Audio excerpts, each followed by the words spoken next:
salam sejahtera. Kita sedia maklum bahawa penularan wabak COVID-19 ini masih lagi berterusan di negara kita. Namun, pihak KKM telah melakukan sedaya upaya mereka bagi mengurangkan kes ini.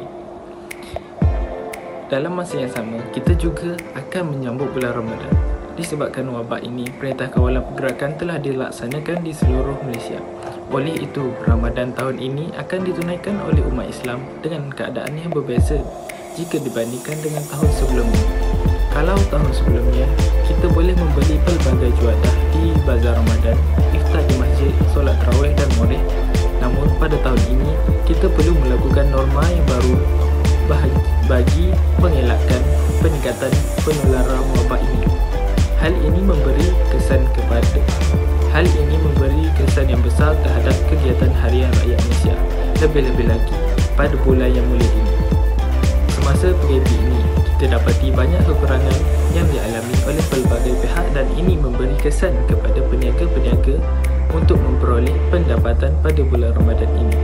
Namun, sesetengah peniaga telah menggunakan teknologi masa kini untuk meneruskan perniagaan mereka, iaitu melalui penggunaan sistem atas talian dan penghantaran ke tempat yang pelanggan mereka berada. Seterusnya, aktiviti di masjid juga dihadkan.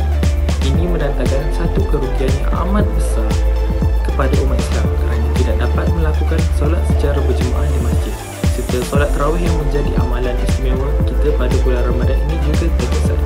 Namun, hal ini tidak perlu dirisaukan kerana kita boleh menunaikan solat fardu serta solat tarawih ini secara berjemaah di rumah bersama-sama dengan ahli keluarga kita. Sebagai seorang lelaki Muslim, kita seharusnya mahir dalam menjadi seorang imam kepada ahli keluarga kita. Di samping kekurangan yang kita alami ini, sebenarnya kita telah mendapat satu perkara yang kita tidak dapat pada tahun-tahun sebelum ini, iaitu nikmat masa lapang yang panjang.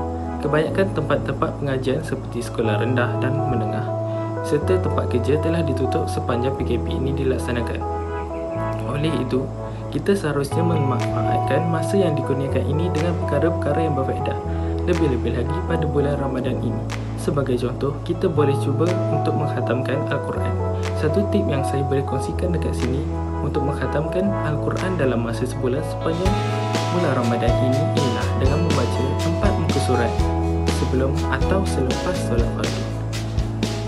Setakat ini saja perkongsian daripada saya, yang lebih datangnya dari Allah dan yang kurang datangnya dari diri saya sendiri.